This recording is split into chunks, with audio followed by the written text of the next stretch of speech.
बिस्मिल्लाहिर्रहमानिर्रहीम। 2 साल से कम उम्र की भैंस की क़ुरबानी का हुक्म।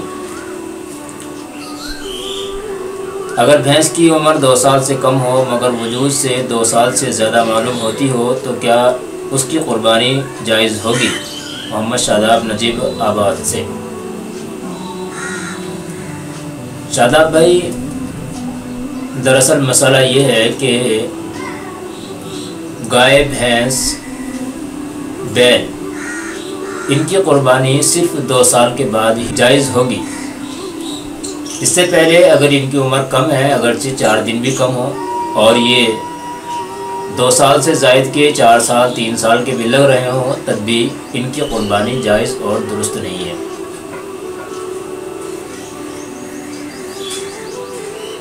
बकरी की क़ुरबानी अफजल है या गाय की क़ुरबानी में हिस्सा लेना? मोहम्मद रिजवान बिजनौर से। जनाब रिजवान साहब, इसमें एक मसला समझें। उलमा ने लिखा है कि जिस चीज़ से गुरबा और यतामा का ज़्यादा फ़ायदा होता हो उसकी क़ुरबानी की जाए।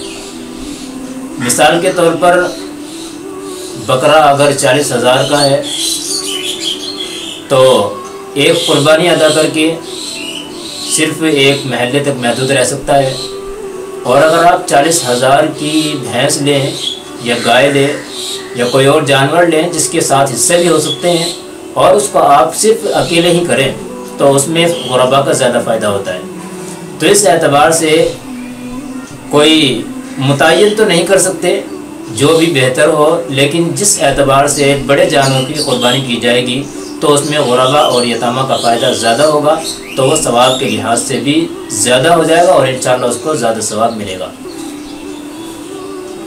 क़ुरबानी की नीयत से ख़रीदे गए जानवर को फ़रोख्त करना। मोहम्मद अफजल, कर्नाटक।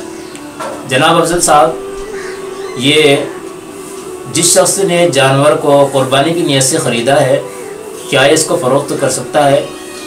तो इसमें मसला ये है कि ऐसा करना मकरूह है, लेकिन अगर वो कर रहा है तो इसमें चंद बातों का लिहाज रखे।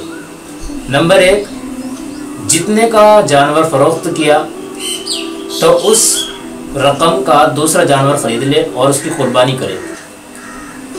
लेकिन उसको जानवर मिसाल के तौर पर जो मिला था, ये जानवर उसको 40,000 में मिला था और इसने फ़रोख्त किया इसको 50,000 का। अब ये जो दूसरा जानवर ख़रीदने के लिए गया है, ये जानवर इसको 30,000 में मिल गया। तो अब देखेंगे जो ज़ायद रकम होगी इस रकम को अपने इस्तेमाल में नहीं ला सकता, बल्कि इस रकम को दूसरे को सदका करना पड़ेगा। इसको अपने इस्तेमाल में लाना जायज़ नहीं है।